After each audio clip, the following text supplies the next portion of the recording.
I say it again.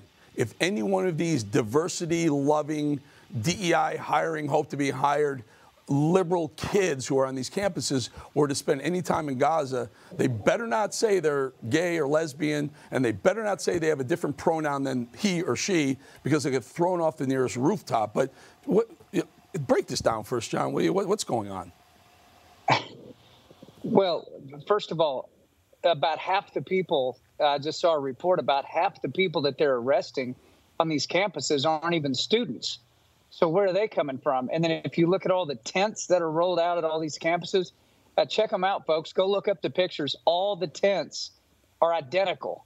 They look like they got bought from the same exact store. So who's supplying the tents? Who's supplying the funding? Who are all these people who are not even students that are showing up? Meanwhile, the students that are showing up, it's pretty pathetic, because the only reason a college student would take something like this on is because they've never been a part of anything in their whole lives.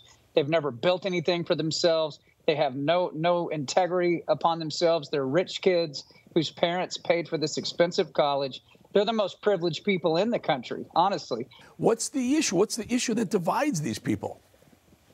Well, ignorance is most of it. I mean, the news that they watch, the places that they follow up on, never mention the facts you're talking about right now. So a lot of them have no earthly idea that's even going on. I'll go a step further and ask this question.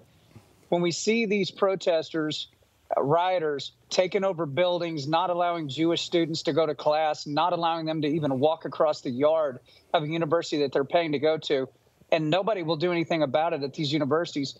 But because of this particular topic and the way it's being spun in the media and used as a dividing situation amongst Americans, they're going to let this thing roll. It is pathetic and sick on a lot of levels. It's shocking that anyone, and we heard Biden earlier today saying, well, there's no place for anti-Semitism in America, but it was about 3 paragraphs into his speech when he said that. The first 2 were almost providing a shield for these protesters, saying about how our First Amendment protects the right to protest. Yes, then he did say you can't break windows, but it felt like he was really trying to play both sides against the middle, I guess, to try and claim he was on whatever side in the room that he goes to raise money from of donors.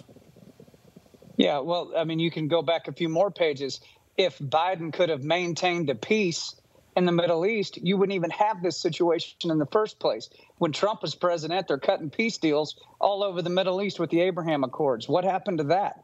Well, Biden got in there and they all realized we can do whatever we want with this guy in the White House. He's not going to do anything about it. So now Biden's riding both sides of the fence. And you know what happens when you do that, Eric? You know where that fence line goes when you're riding both sides of it? Goes straight up to you know where. And that's what he's dealing with now. He can taste that fence post right now, I promise you. He can taste that fence post, indeed, indeed. John, another story that we didn't really get to right now, but I'd like you to talk about it. There was a group of young fraternity brothers who were protecting the American flag at UNC. Tell us about that very quickly, and something I heard you're doing, which is fantastic. Well, I saw these young men making sure that the flag did not hit the ground, which harkens back to Francis Scott Key when he wrote the Star-Spangled Banner in 1814 at Fort McHenry. They were bombing that fort, and they were actually piling dead American bodies up against that flag to keep it standing. They were willing to do anything to keep it standing. I saw these young men not let it touch the ground. I was so inspired by that and proud of those boys. I reached out to them and I said, hey, when you guys are ready to celebrate the flag and have a real big party about this whole thing, I'll come do a free concert for you boys. Let's set it up. So I've now been in contact with them, and we are looking at dates right now. It's going to be an absolute blast. Good job, brother. We support that. I want to go to that concert. If you invite me, I will absolutely show up at that concert. Cover it journalistically or not, I'd be really, really proud to stand near you or talk to you and really honor those frat brothers who made sure the U.S. flag, Old Glory, didn't touch ground.